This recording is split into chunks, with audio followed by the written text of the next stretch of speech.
नमस्कार, आप देख रहे हैं TN24 न्यूज और मैं हूं अभिनव राज सिंह। आज बात करेंगे बॉलीवुड में कंट्रोवर्सी में घिरे हुई मूवी छावा के बारे में और ये भैया है हमारे साथ और इनसे बात करते हैं छावा मूवी के बारे में। जी बताइए। जैसे कि मूवी छावा मूवी रिलीज हुई है और वैसे ही कंट्रोवर्सी में घिर चुकी है वो। उनका कहना मतलब पब्लिक जो है उनका कहना है कि उनमें जो कि है कुछ दो पात्र हैं, ठीक है, उनके बारे में गलत दिखाया गया। सर ऐसा है, देखो इतिहास प्रॉपर तो कोई भी नहीं जानता क्योंकि वो पढ़ाया ही नहीं गया, लेकिन छावा किताब के तहत ये चीज़ हुई। अब मैं कह रहा हूँ अगर उन किरदारों को गलत दिखाया गया है तो वो उस योद्धा, मेरा प्रश्न है कि जो योद्धा मात्र 31 वर्ष की आयु में 127 युद्ध लड़ा और एक भी युद्ध नहीं हारा, वो कैसे पकड़ा गया? अगर किसी ने अपने ने गद्दारी नहीं की होती तो क्या वो पकड़े जाते? औरंगजेब को मजबूर कर दिया था अपना ताज उतारने के लिए। औरंगजेब ने शपथ ली थी कि जब तक संभाजी को पकड़ नहीं लेगा तब तक ताज नहीं पहनेगा, समझ गए? तो उस संभाजी राजे महाराज को पकड़ने की औकात थी क्या औरंगजेब की, अगर कोई अपना गद्दारी नहीं करता तो? सर जैसे कि हमने अपने किताबों में NCERT ले लो, कोई भी बुक ले लो, औरंगजेब हो गया, बाबर हो गया, हुमायूं, इनके बारे में बहुत बड़ी बड़ी बातें सुनी है, बड़ी बड़ी बातें कहानियां पढ़ी है। ये हमारे राजा महाराजाओं से बढ़ के भी इनको दिखाया गया, क्या सच्चाई इनमें कितनी है?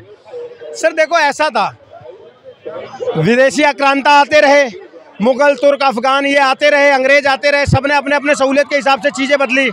उसके बाद में हमारा दुर्भाग्य क्या हुआ कि जब हमारा देश आज़ाद हुआ तो एक ऐसे हाथों में गया, कांग्रेसी हाथों में, जिसने पहले ही गद्दी पे बैठने से पहले देश का बंटवारा कर दिया, समझ गए?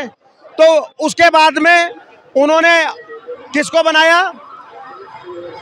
शिक्षा मंत्री हमारे कौन थे पहले? मौलाना आज़ाद, ठीक है। उसके बाद में वामपंथी इतिहासकार, तो हमारे इतिहास को तो छुपाया ही जाता ना।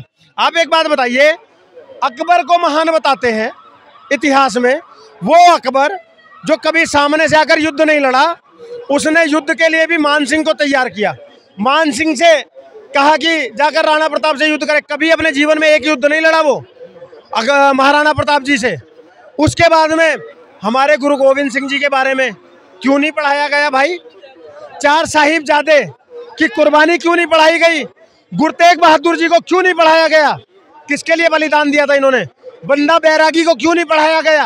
हमारा इतिहास जो है, अगर हम इतिहास की किताबें उल्टाते हैं, NCERT जो कि मोस्ट पॉपुलर है, मतलब एक कह सकते हैं कि हम 6th क्लास के बाद से जो भी हम पढ़ते हैं NCERT ही पढ़ते हैं। NCERT में एक चैप्टर से लेके लास्ट से लेकर शुरू से लेके लास्ट तक आप देख लो, उसमें बाबर, अकबर, हुमायूं, महाराणा प्रताप का छोटा सा जिक्र है। मतलब जो भी हमारे इंडिया के सुपर हीरो बोल रहे हैं हम अभी उनको, लेकिन उनके बारे में कुछ है ही नहीं। सर उसका कारण मैंने आपको बताया ना, वामपंथी इतिहासकार और कांग्रेस की सरकार, इन लोगों ने इतिहास को तोड़ा मरोड़ा पलटा। और नहीं तो आज हम सबके सामने ना हमारा असली गौरवशाली इतिहास होता। हम गर्व करते हैं यार, हमारे कैसे कैसे योद्धा थे।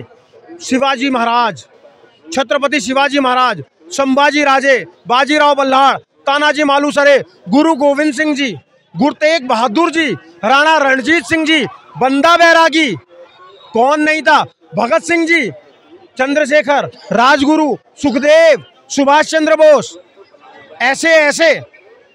और हमारी तो महिलाएं भी, हमारी महिलाएं भी, रानी लक्ष्मीबाई, मात्र 23 वर्ष की आयु में एक महिला अपने पीठ पर बच्चा बांधकर अंग्रेजों से लड़ती है। और सुभद्रा कुमारी चौहान जी क्या लिखते हैं उनके लिए कि सिंहासन हिल उठे राजवंशों ने बिरुकड़ी तानी थी, बूढ़े भारत में भी आई फिर से नई जवानी थी, गुमी हुई आजादी की कीमत सबने पहचानी थी और दूर फिरंगी को करने की सबने मन में ठानी थी, चमक उठी सन 57 में वह तलवार पुरानी थी।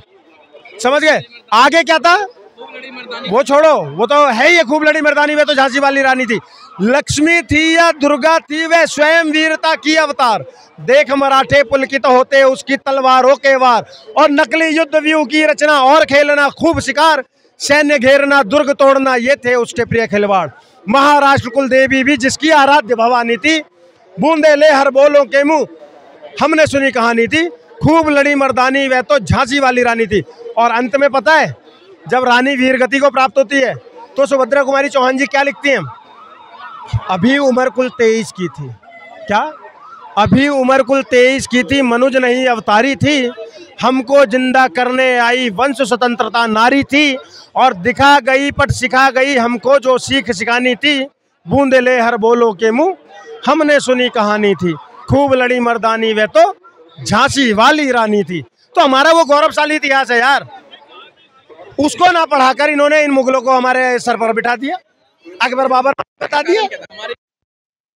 हमारी कहानियों को, हमारे ग्रंथों को पीछे दबाने का रीजन क्या है? ताकि हिंदुओं का पतन हो सके। हिंदुओं को पतन करके फायदा किसको मिलेगा? सीधी सी बात है, तुष्टीकरण की राजनीति, वोट बैंक की राजनीति। वोट बैंक तो सबको चाहिए। नहीं साहब, अगर सबको चाहिए होता तो भाजपा शुरू से राम के पक्ष में नहीं होती और कांग्रेस शुरू से राम के खिलाफ नहीं होती, समझ गए। जब भारत आजाद हुआ और नेहरू जी प्रधानमंत्री बने, चाहते तो तभी राम मंदिर बन सकता था, क्यों नहीं बनाया? क्या कारण था? चाहते तो तभी ईदगाह खत्म हो सकती थी और हमारा कृष्ण जन्मभूमि का भव्य मंदिर बन सकता था। चाहते तो हमारा ज्ञानवापी मंदिर बन जाता, लेकिन नहीं बना ना साहब। सीधी सी बात है ना। तो नियत नहीं थी, नियत नहीं थी। नियत होती तो सब कुछ हो जाता, और इसीलिए इन्होंने ये सब किया।